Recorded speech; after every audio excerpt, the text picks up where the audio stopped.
Hello, chess friends. This is Sir Glenn back again to present another lesson on chess openings. And this time I will discuss the Sicilian Dragon variation. Basically, I will teach how to play it and various ideas on how to play against it. Well, this video is intended for players on the club level, rated around 1500 to 1800, especially young Filipino chess players, which is the reason why I use a combination of English and Filipino language throughout the video. Please do not forget to hit the like button and subscribe to my channel. Share this with your friends too.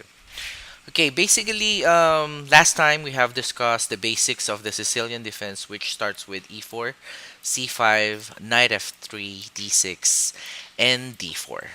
Okay, so this time I would recommend the move order that starts with knight f6 in order to avoid some of the variations which tend to sidestep the main line, which is after c takes d4, knight takes d4, knight f6. Some white players would play f3 instead of the usual knight c3. Well, if f3 was played, any Sicilian variation like the dragon or maybe the Najdorf or even the Scheveningen variation, white would play the seemingly standard setup of the Maroc bind. And as we know, the Maroc bind for positional chess players would be very hard to break, especially on the level on the club level. Okay, so that's outside the coverage of our topic. So let me go again to the recommended variation, which is knight f6 in order to force knight c3. Okay, if white tries to play d takes c5 instead of knight c3, then black can play a very strong move, which is queen a5 check. And once white blocks it with a knight, we can go knight takes e4. If white then plays bishop d2, we can go queen takes c5, which provides with a better structure or position of our aggressive position of our queen compared to the usual lines. So let's try to go back a bit. And also, if white will play bishop d3 instead of the intended plan, bishop g4 would be strong. Go. So then, it is not recommended to play that move, but instead, knight c3 should be almost played every time. C takes d4, or pawn takes pawn, knight takes pawn, and then g6, which is the standard move order of the Sicilian Dragon. Okay, here we will limit our coverage on the discussion of the Yugoslav attack, which is considered the most aggressive response. It is the most aggressive response against the Sicilian Dragon, and it is recommended for white players to play this against this particular black opening setup. So here we must understand that the trap of the bishop a3, which is the main idea, if black plays knight to g4, white wins the game by playing bishop b5 check. And once black tries to interpose with bishop or the knight, queen takes knight would win a piece and eventually the game. Same goes for knight d7, queen takes knight. So the only move would be knight c6, which will fail to knight takes knight, pawn takes knight, bishop takes knight, and after bishop d7, bishop takes rook, and white wins a whole exchange. Let's go back a bit. So instead, black must play bishop g7. Now, black can play knight g4 on the next move because after, let's say, white plays queen d2, and no, not queen d2. Let's say, for example, a4, and if black plays knight g4 and the check will come here, black can actually move the king to f8, which eliminates that possibility of the earlier variation. So let's try to go back again. Bishop g7, f3 should be always played, and then after castle or knight c6, queen d2, knight c6. Here, white's knight move will determine what is black's response depending on white's knight move. So the variation, the main line is bishop c4 here. White can also play castle queenside, or white can play even the prophylactic g4 and or even knight b3. So right now we will limit our discussion first to the main line, which is bishop c4. Okay. Now on bishop c4 there are a lot of responses that black may take here. First is the standard move is bishop d7, which can transpose to many other variation. So let's say for example white castles queenside, the standard reply would be rook c8, intending a trap here. Let's say if white just plays king b1 or any other move, because the standard move here is uh, bishop b3, dropping back the bishop, avoiding the x-ray of the rook on c4. So let's say for example white ignores that and plays king b1, then black will capture on d4 with a knight, opening a capture on c4, so forces white to play queen takes d4, but in turn exposes the queen on d4 with an attack on the bishop on g7. So perhaps white best response here is to play knight g4, opening an attack on the queen on d4, and after queen d3, black can play rook takes bishop, queen takes rook, knight takes bishop, and after the queen moves, knight takes rook, and black is simply winning. Let's go back a bit. So instead, here, white shouldn't ignore the threat of rook c8 and instead play bishop b3. Okay, so from this move, from this point, black almost always play knight e5. And after an eventual, white's plan here is to either push h4, g4, h5, and capture on g6, followed by bishop h6 and an attack on the h file. So basically, if white tries to follow that plan by playing h4, black can simply play either h5, leading to the popular line nowadays, which is the Soltis line, or the main line starting with knight c4.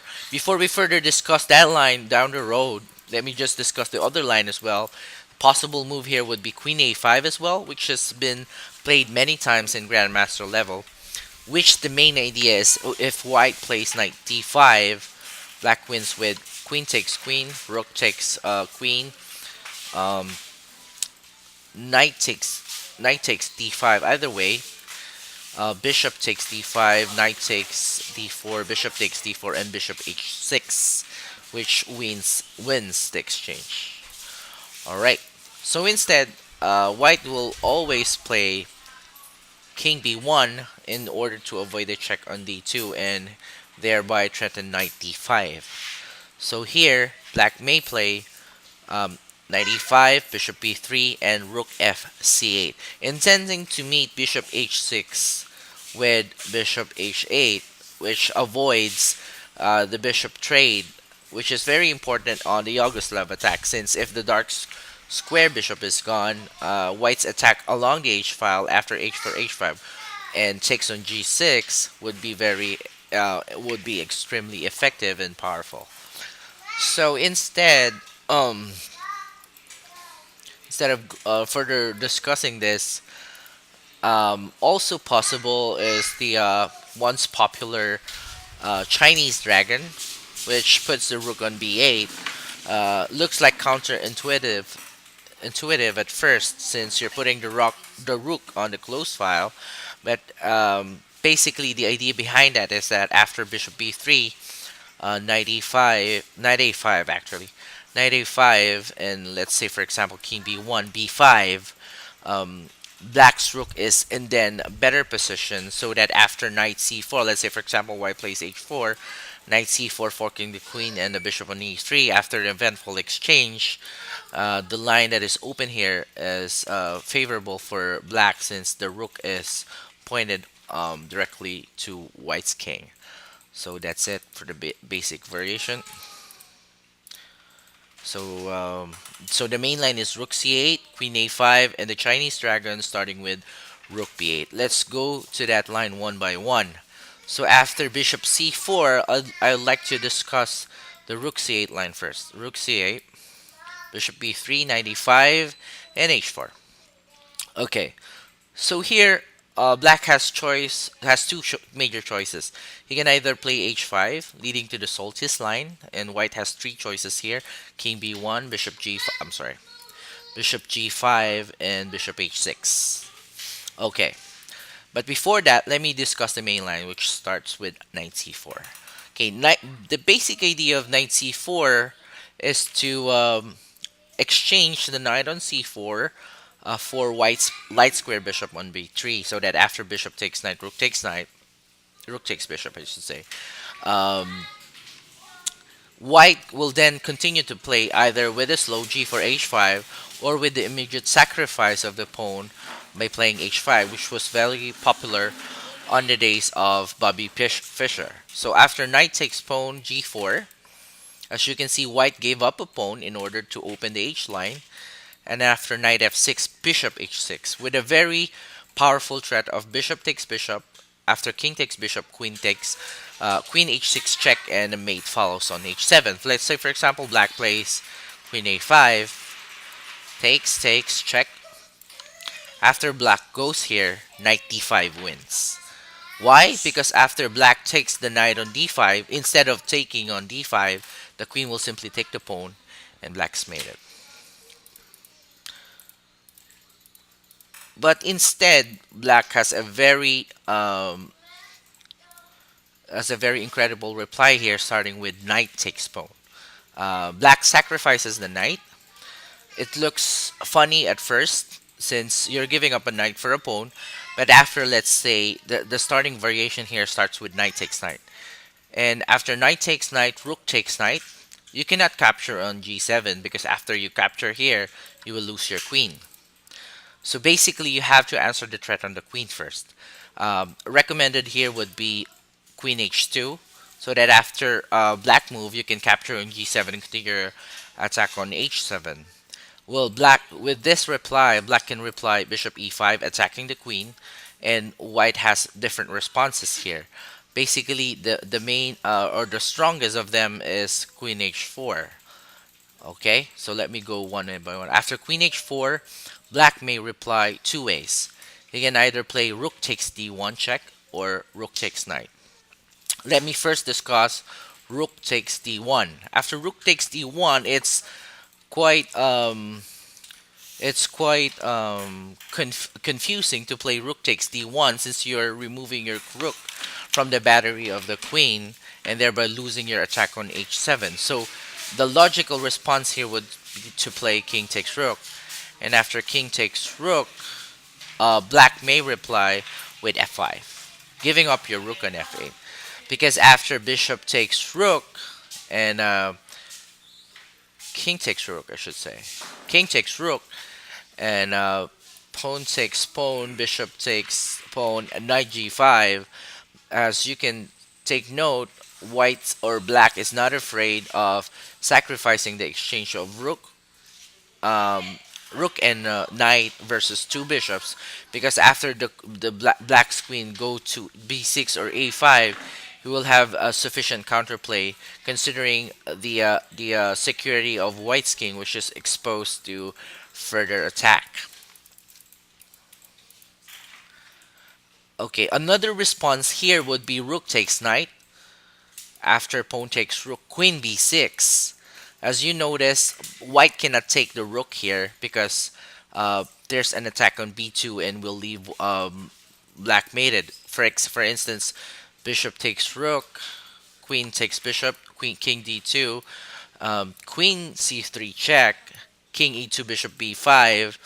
The black's attack is very powerful, and white will eventually get mated. So let's try to go back.